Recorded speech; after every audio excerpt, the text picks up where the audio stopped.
नमस्कार दोस्तों, आज की क्लास में हम चैप्टर नंबर 3 के भाग 2 की चर्चा करेंगे। जहां इससे पहले इस चैप्टर के भाग 1 में हमने पश्चिम भारत में गैर ब्राह्मण आंदोलनों का वर्णन किया था, जिसमें हमने ज्योतिबा फूले के विचारों का अध्ययन किया था।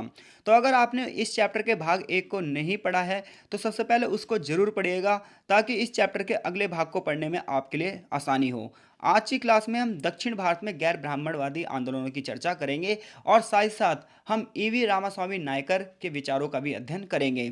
जैसा कि पिछले लेक्चर में हमने पढ़ लिया था कि भारत की जो सामाजिक व्यवस्था थी 19वीं शताब्दी में, वो जातिगत बंधनों से बंधी हुई थी। तो ऐसे में कुछ लोग ऐसे थे जो समाज सुधार के प्रति अपने आप को प्रतिबद्ध उन्होंने कर रखा था, और उन्होंने समाज सुधारों के प्रति एक खुली लड़ाई लड़ी, जिसमें वो समाज का पुनर्गठन फिर से करना चाहते थे। तो आज हम दक्षिण भारत में बात करेंगे और अलग अलग राज्यों में किस प्रकार से गैर ब्राह्मण जो आंदोलन थे वो चले और उसमें किन किन लोगों का योगदान था। तो सबसे पहले हम मद्रास की बात करते हैं। मद्रास की बात करोगे तो 3.3% हिंदू ब्राह्मण थे, जिन्हें अन्य जातियों से ऊंचा समझा जाता था। परंपरागत रूप से ये पढ़े लिखे होते थे और इसी वजह से इन्होंने जल्दी से इंग्लिश शिक्षा भी सीख ली। अंग्रेजी शिक्षा जल्दी से सीखने की वजह से इन्हें औपनिवेशिक काल में बहुत ज़्यादा प्रॉफिट हुआ। बड़े बड़े व्यावसायिक और नौकरशाही के पदों का इन्होंने भरपूर लाभ उठाया और अपने आप को इन्होंने ब्रिटिश शोषण से कहीं ना कहीं बचा लिया। ऐसे में जो गैर ब्राह्मण लोग थे उन्हें लगने लगा, उनके मन में बैर आ गया, उनके मन में जलन होने लगी कि यार जो ये ब्राह्मण हैं ये तो उच्च पदों पर जाते ही जा रहे हैं। इनकी शिक्षा व्यवस्था के माध्यम से इन्होंने जो शिक्षा पर मोनोपोली कर रखी है, इन्होंने जो शिक्षा पर एकाधिकार कर रखा है, इसकी वजह से जो ये ब्राह्मण हैं वो एक दिन सर्वोच्चता पर चले जाएंगे और हम लोग निम्न रह जाएंगे। नौकरी के अवसर ब्राह्मणों के लिए खुले रहेंगे और हमें नहीं मिल पाएगा कुछ भी। इसी वजह से लोग एक आंदोलन चलाएंगे दक्षिण भारत में, जिसका नाम होगा आत्मसम्मान आंदोलन। और जो आत्मसम्मान आंदोलन होगा ये बड़े पैमाने पर साउथ इंडिया की राजनीति को प्रभावित कर देगा। तो चलिए शुरू करते हैं और जानते हैं आत्मसम्मान आंदोलन के बारे में। तो 1887 से लेकर 1904 तक बहुत सारे ग्रंथों को प्रकाशित किया गया। तो देखो भाई, कभी भी आपको अगर समाज में सुधार लाना है तो समाज में सुधार लाने का सिर्फ और सिर्फ एक ही तरीका है, वो है विचारों की क्रांति। समाज में तर्कशील विचार आप लेकर आइए और आप समाज को देख लेना बदल दोगे। कुछ लोग आपकी आलोचना तो करेंगे लेकिन आप घबराना नहीं। तो 1887 से लेकर 1904 तक बहुत सारे ग्रंथ प्रकाशित हुए, यानी कि बहुत सारी किताबें लिखी गई। इनमें से कुछ तमिल क्लासिकल ग्रंथ थे, जैसे कि कुछ का नाम ऐसे है पत्तू पाट्टुटू, मणि मेखलाई और सिलप्पातिकारम। ये कुछ ऐसे ग्रंथ थे जिसमें सामाजिक नियमों के बारे में लिखा था। इन्हें क्लासिकल द्रविड़ सभ्यता का ग्रंथ भी कहा जाता है। इसके अलावा सबसे बड़ी बात यह है कि साउथ इंडिया में जो सबसे पहली बार तमिल संस्कृति को स्वतंत्र अस्तित्व की बात की, वो करी एक यूरोप का विद्वान था जिसका नाम था कॉल्डवेल। तो देखो, भारत में जो ये विरोधी भावना लेकर आए हैं ना, भारत को जो बांटने की भावना लेकर आए हैं, ये यूरोपीय लेकर आए हैं। ये जो ये था ना कॉल्डवेल, जिसके नाम के आगे हम विद्वान लगा रहे हैं, इस कॉल्डवेल ने सबसे पहली बार तमिल लोगों के मन में ये भावना ला दी कि आपका अस्तित्व तो स्वतंत्र है। और बाद में आगे चलकर तमिल विद्वानों ने इसका विस्तार किया, और आज भी हम देखते हैं कि किस प्रकार से भारत के एकीकरण में यह बहुत बड़ी बाधा है कि हर एक बंदा अपना अस्तित्व जो है वो स्वतंत्र समझता है। तमिल विद्वानों ने यह बताने की कोशिश करी कि हमारा सिद्धांत तो शैव सिद्धांत था, लेकिन जब आर्य जाति के लोग आए, आर्य जाति के लोगों ने भारत पर आक्रमण किया, आर्य जाति के लोगों ने जब पूरे पूरे भारत पर नियंत्रण कर लिया, तो उन्होंने शैववाद की परंपराओं से छेड़छाड़ करी। उन्होंने शैववाद की जो धार्मिक पद्धति थी उसे तोड़ मरोड़ कर पेश किया, क्योंकि पहले की व्यवस्था में कोई जातिगत व्यवस्था नहीं थी।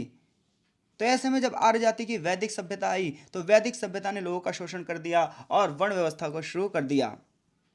तो तमिलनाडु में आत्मसम्मान आंदोलन की शुरुआत हो रही है ग्रंथों के माध्यम से, और यूरोपीय लोगों ने कहीं ना कहीं इनको भड़काना शुरू करा कि भैया देखो, आपकी जो व्यवस्था है वो व्यवस्था अलग व्यवस्था है उत्तर भारत से। तमिल व्यवस्था जो है, तमिल संस्कृति जो है वो अलग है। जस्टिस पार्टी की आगे चलकर एक स्थापना होगी 1916 में। मद्रास में जो गैर ब्राह्मण होंगे, यानी कि ब्राह्मण जाति को छोड़कर जो अन्य जातियां होंगी, ये लोग राजनीतिक रूप से सुधारों की मांग करेंगे और ये एक अपनी पार्टी बनाएंगे जिसे हम जस्टिस पार्टी के नाम से जानेंगे। जस्टिस पार्टी की बात करें तो इसमें मुसलमान, ईसाई, अछूत और जितने भी गैर ब्राह्मण थे, इन सब ने मिलकर जस्टिस पार्टी का गठन किया था। इस प्रकार से हम देख सकते हैं जो जस्टिस पार्टी का उद्देश्य था वो कहीं ना कहीं सिर्फ और सिर्फ ब्राह्मणों के खिलाफ था। चाहे इसमें अन्य लोगों को, अन्य धर्मों को भी जोड़ना पड़ जाए, चाहे मुसलमानों को जोड़ना पड़ जाए, ईसाइयों को जोड़ना पड़ जाए, अछूतों को जोड़ना पड़ जाए, और गैर ब्राह्मण जितने भी लोग थे ये सब लोग ब्राह्मणों के क्या हो गए, खिलाफ हो गए। T N Nair, P Thyagaraja Chetty, Natesa Mudaliar जैसे जो लोग थे वो जस्टिस पार्टी के संस्थापक सदस्यों में से एक थे।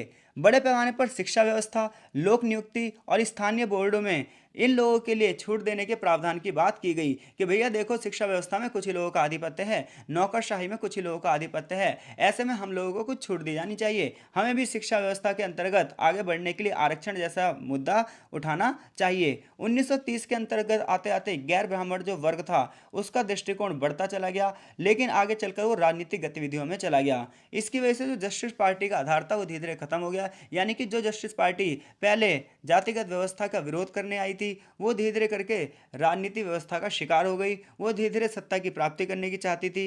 इसीलिए 1920 के दशक में जस्टिस पार्टी के अंदर खुद ही विरोध हो गया, और ये विरोध तो होना ही था, क्योंकि कुछ लोग तो चाहते थे कि समाज में सुधार आया जाए, जातिगत व्यवस्था को खत्म किया जाए, लेकिन कुछ लोग ये चाहते थे कि नहीं, हम क्या करें, किसानों के समूह की तरफ ध्यान दें, गरीबों की तरफ ध्यान दें। यानी कुछ लोग सिर्फ नौकरी चाकरी तक सीमित रहना चाहते थे, शिक्षा संस्थाओं में और नौकरी संस्थाओं में वो आरक्षण की मांग कर रहे थे, जबकि कुछ लोग कहते थे नहीं, हमें गरीबों के लिए काम करना है, हमें किसान समूहों के लिए काम करना है। तो इस प्रकार से जो जस्टिस पार्टी का आधार था वो अपने मतभेदों की वजह से क्या हो गया, टूट गया। आइए हम जानते हैं ईवी रामास्वामी नायकर के बारे में और उनके द्वारा चलाए गए आत्मसम्मान आंदोलन के बारे में।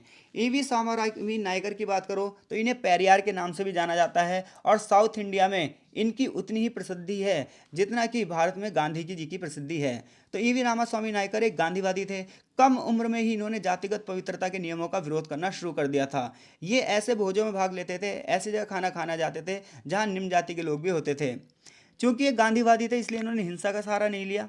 इन्होंने आगे चलकर केरल के वैकोम में केरल की जो वाइकॉम नाम की जगह थी वहां पर इन्होंने सत्याग्रह में भी भाग लिया था। इन्होंने हरिजनों का जोरों से साथ दिया था। 1922 तक वो कांग्रेस के सदस्य भी थे।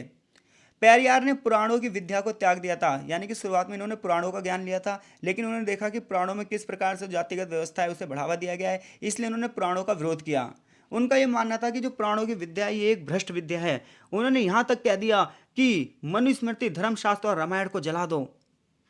1925 में कुडी अरासू नामक अखबार चलाकर उन्होंने बहुत ज़्यादा सुधारवादी जो विचार थे वो लिखने शुरू करे। यानी कोई आपसे पूछे कि कुडी अरासू नाम का जो अखबार था वो किसके निर्देशन में चल रहा था, तो वो चल रहा था ईवी रामास्वामी नायकर यानी कि पेरियार के निर्देशन में चल रहा था, जिसके माध्यम से उन्होंने समाज में सुधार लाने की कोशिश करी।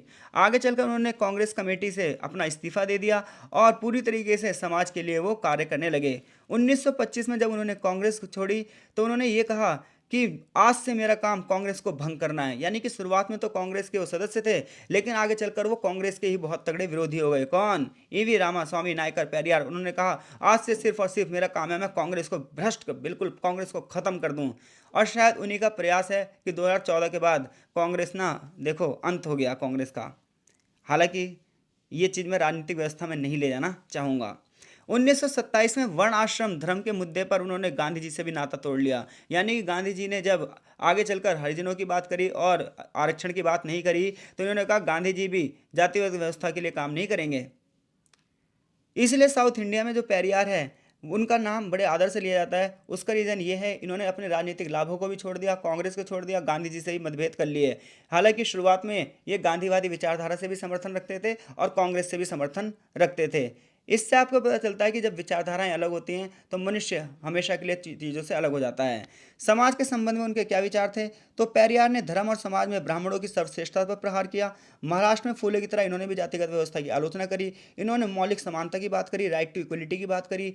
इन्होंने मनुष्य की गरिमा की बात करी। उन्होंने कहा एक मनुष्य होने के नाते हर व्यक्ति जो है वो सम्मान का अधिकारी है, इसलिए मेरे आंदोलन का नाम होगा आत्मसम्मान आंदोलन। और आत्मसम्मान आंदोलन के जरिए मैं हर उस व्यक्ति को सम्मान दिलवाऊंगा जो कहीं ना कहीं सदियों से अछूतों की तरह जीवन यापन करने के लिए मजबूर था। अपने अखबार कुड़ी अरासू के माध्यम से उन्होंने बड़े पैमाने पर लोगों के बीच में अपने विचारों को बढ़ावा दिया और हर जगह स्वतंत्रता और समानता की बात करने लगे।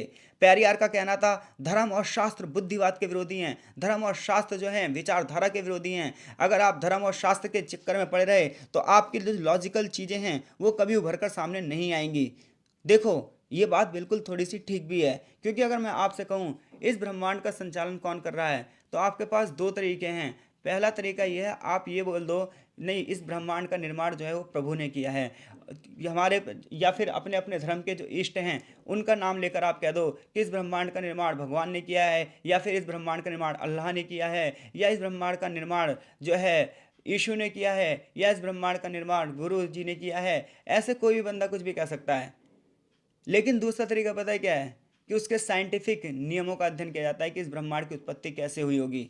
इसके लिए साइंटिफिक वे में चीज़ें की जाती हैं। पहले पता है चर्च ये क्या कहते थे, पहले के अगर आप यूरोपीय हिस्ट्री को पढ़ोगे तो पहले चर्च ये कहते थे कि जो ये सूर्य है ना, ये पृथ्वी के चक्कर लगा रहा है। लेकिन जब कॉपरनिकस क्रांति हुई तब पता चला कि ये चीज़ें तो गलत हैं। तो जब भी आप धर्म के चक्कर में पड़ोगे ना, और धर्म धार्मिक शास्त्रों के चक्कर में पड़ोगे, तो आपकी जो बुद्धि है वो हर ली जाएगी। आप लॉजिकल नहीं हो पाओगे, आप ज्ञान विज्ञान को समझ ही नहीं पाओगे, आप तर्कशीलता को समझ ही नहीं पाओगे। इसलिए धर्म और शास्त्र का हमें अध्ययन करना चाहिए, लेकिन हमें धर्म और शास्त्र के माध्यम से पता है क्या चीज़ें सेट करके चलनी चाहिए। हमें धर्म और शास्त्र के माध्यम से जो उसके अच्छे विचार हैं, जैसे हर धर्म हर शास्त्री कह रहा है, चाहे इस्लाम धर्म हो, चाहे हिंदू धर्म हो, चाहे ईसाई धर्म हो, चाहे पंजाबी धर्म हो, कोई भी धर्म हो, जा जैन हो, बौद्ध हो, हर एक धर्म पता क्या कह रहा है, अहिंसा के मार्ग पर चलो, दूसरे की सेवा करो, परोपकार करो, हर एक आत्मा में परमात्मा है उसका सम्मान करो, दिन में जक़ात बांटो, दीन दुखियों को मदद करो। हर एक धर्म ये कह रहा है। किसी धर्म में नहीं लिखा कि महिलाओं पर अत्याचार करो, किसी धर्म में नहीं लिखा कि लोगों पर अत्याचार करो, किसी धर्म में नहीं लिखा कि लोगों से भेदभाव करो। फिर लोग धर्म को क्यों, जो धार्मिक कट्टर अपने आप को कहते हैं, फिर वो ऐसा क्यों नहीं करते हैं। उन्होंने धर्म को गैर ब्राह्मणों और स्त्रियों के लिए पीड़ित और जिम्मेदार ठहराया। उनका कहना था कि आज जो स्त्रियों की पीड़ित व्यवस्था है वो सिर्फ और सिर्फ धर्म की वजह से है। उन्होंने पुरोहित वर्ग का पूरी तरीके से विरोध किया। एक सामाजिक कार्यकर्ता के रूप में नायकर का जो योगदान है वो बहुत बड़ा योगदान है। उन्होंने धर्म को अस्वीकार कर दिया, स्त्रियों की आर्थिक स्वतंत्रता की बात की, विधवा विवाह के लिए उन्होंने अपना योगदान दिया, मानव और शास्त्रों के अधिकार को उन्होंने चुनौती दे दी। पेरियार ने कहा स्त्रियों को जो विशेष अधिकार होता है, स्त्रियों को विशेष अधिकार तलाक का होता है। क्यों? क्योंकि हमारे सभी विवाह कानून स्त्रियों को दासी बनाने के लिए तैयार किए गए हैं। जितने भी अनुष्ठान हैं उसमें वास्तविकता को छिपाया गया है, क्योंकि हर व्यक्ति का ये अधिकार है कि वो सुख गरिमा और स्वतंत्रता से अपना जीवन जिए, और अगर उसे सुख गरिमा और स्वतंत्रता किसी चीज़ से नहीं मिली तो उसे उस चीज़ को छोड़ देना चाहिए। इसलिए उन्होंने तलाक के नियमों को बहुत ज़्यादा आगे बढ़ाया। इतना नहीं, आत्मसम्मान आंदोलन के माध्यम से उन्होंने स्त्रियों के अधिकारों की बात भी करी। उन्होंने पितृसत्ता पर भी क्या है विवाद किया। लेकिन पेरियार के विचारों की अगर सीमाएं देखें तो पेरियार के विचार जो थे वो छोटे शहरों तक ही सीमित थे, ग्रामीण क्षेत्रों तक ही सीमित थे, केवल उच्च लोगों तक ही सीमित थे। जो निम्न वर्ग थे, जो गरीब लोग थे, उस तक इनका पहुंचान नहीं गई। इसके अलावा स्त्रियों के उत्थान के प्रति उनकी जो लड़ाई थी वो रुकावट थी, क्योंकि चाहे निम्न जाति के लोग हों, चाहे उच्च जाति के लोग हों, चाहे धनी हो चाहे गरीब हों, हर किसी ने स्त्रियों का शोषण किया है। और ऐसे में कोई भी समाज ये नहीं चाहता था कि स्त्रियों का उत्थान हो। इसी वजह से जो नायकर थे वो कुछ वर्गों तक ही सीमित होकर रह गए थे। संस्कृति और समाज में परिवर्तन तो लाना चाहते थे, द्रविड़ों की मानसिकता में बदलाव तो लाना चाहते थे। यानी कि साउथ इंडिया के जो लोग हैं, देखो उनके लिए वो द्रविड़ भाषा के लोग हैं और वो द्रविड़ संस्कृति कहलाती है। समझ गए बात को? कहीं आप राहुल द्रविड़ को समझने लग जाओ कि राहुल द्रविड़ जो क्रिकेट खेलता था वो द्रविड़ संस्कृति, ऐसा नहीं है। द्रविड़ संस्कृति साउथ इंडिया की संस्कृति है जिसे द्रविड़ भाषा कहा जाता है। तो इन्होंने दास्ता की स्वतंत्रता के लिए अपने आत्मसम्मान को चलाया तो था, लेकिन ये जो आंदोलन है ये कागजों में सिमट कर रह गया। समाज में इसकी ज़्यादा कोई चीज़ दिखाई दी नहीं, इनके जो विचार थे वो कागजों में रह गए। यानी कि समाज में जो है सामाजिक स्तर पर सुधार नहीं ला पाए, सिर्फ किताबों में ही दर्ज होकर रह गए। हालांकि आज़ादी के बाद डीएमके जो पार्टी बनी है उस पार्टी के बनने में कहीं ना कहीं इनका ही बड़ा योगदान है। और आज साउथ इंडिया की राजनीति में डीआईएमके और एआईडीएमके जो पार्टियां हैं, द्रविड़ मुनेत्र कड़गम और ऑल इंडिया द्रविड़ मुनेत्र जो कड़गम हैं, ये पार्टियां साउथ इंडिया की राजनीति में एक महत्वपूर्ण भूमिका निभा रही हैं। और इन पार्टियों के योगदान में कहीं ना कहीं नायकर का बहुत बड़ा योगदान है। अब हम आंध्र और कर्नाटक के गैर ब्राह्मण आंदोलन के बारे में चर्चा करेंगे और उसके बाद ये चैप्टर फिनिश हो जाएगा। सेम आंध्र की भी सीन यही होगा। आंध्र प्रदेश में जो है यहाँ पर ब्राह्मणोत्तर उद्यम शुरू किया जाएगा, जिसका मतलब यह है कि गैर ब्राह्मण जो जाते हैं वो आंदोलन करेंगी। इस आंदोलन में कम्मा, रेड्डी, ब्लीजा और वेल्मा जैसे गैर ब्राह्मण समूह होंगे। यानी कि आंध्र प्रदेश में आंदोलन कौन चलाएगा? वो जनजातियाँ चलाएंगी जो गैर ब्राह्मण होंगी, जिसमें कम्मा होंगे, रेड्डी होंगे, बलीजा होंगे, वेल्मा होंगे। ये जो हैं बंदे, ये सामाजिक और सांस्कृतिक उत्थान की बात करेंगे। इतना ही नहीं, ये ज़मींदारी का शोषण भी करें और ज़मींदारी व्यवस्था का जो है विरोध भी करेंगे, जिसकी वजह से गरीबों का शोषण हुआ था। ये इसके साथ साथ अनुष्ठानों और सरकारी नौकरियों में जो ब्राह्मणों का दबदबा था उस पर भी प्रहार करेंगे। इनके आंदोलन का कारण ये था क्योंकि इन सभी लोगों को समाज के वो लाभ नहीं मिल पा रहे थे जो लाभ उच्च वर्ग के जमींदारों को और धनी वर्ग के लोगों को और ब्राह्मणों को मिल रहे थे। इसी वजह से, इस जलन की वजह से इन लोगों ने आंदोलन शुरू किया। कौन कौन लोग थे? कम्मा, रेड्डी, बलिजा और वेलमा जनजातियां जो थीं। इसके अलावा और भी कुछ घटनाएं हैं जिसकी वजह से आंध्र में आत्मसम्मान आंदोलन चला। पहली बात तो ये थी कि ब्राह्मण शिक्षकों ने कम्मा जाति के विद्यार्थियों को वेदों का अध्ययन करने के लिए मना कर दिया। यानी कि आंध्र में आत्मसम्मान आंदोलन हुआ ही क्यों? कम्मा, रेड्डी और बलिजा जैसे लोगों को ऐसा लगा ही क्यों कि उन्हें अपमानित किया जा रहा है? उसका सबसे पहला कारण ये था कि कम्मा जाति के लोग वेदों का अध्ययन करना चाहते थे, लेकिन कम्मा जाति के लोग जो वेदों का अध्ययन करना चाहते थे उसका ब्राह्मण शिक्षकों ने विरोध किया। कृष्णा जिले की बात है, ब्राह्मणों ने कम्मा जाति द्वारा उनके नाम को बदलकर, क्योंकि कम्मा जाति के जो लोग थे वो अपने नाम के पीछे चौधरी लगाते थे, तो ब्राह्मणों ने कहा तुम अपने नाम के पीछे चौधरी क्यों लगाते हो? अपने नाम के पीछे दास लगाया करो, तुम्हें पढ़ने लिखने की अनुमति नहीं है। कम्मा जाति के लोग संस्कृत पढ़ना चाहते थे, लेकिन ब्राह्मणों ने उनका विरोध कर दिया। तो इन सब चीज़ों की वजह से ना आंध्र प्रदेश में लोगों को लगने लगा क्या कि यार हम लोग अपमानित हैं क्या? तो अगर हम अपमानित हैं तो हम आत्मसम्मान आंदोलन चलाएंगे। 1916 की बात है, गुंटूर जिले में कोल्लूर गांव में शूद्र शब्द का अर्थ निश्चित करने के लिए जो इंग्लिश में पढ़े हुए उच्च जाति के लोग थे, इन लोगों ने एक मीटिंग बिठाई। उन्होंने कहा ये जो राम है, ये कृष्ण हैं, ये लोग पता है क्या है, ये बेकार की चीज़ें हैं।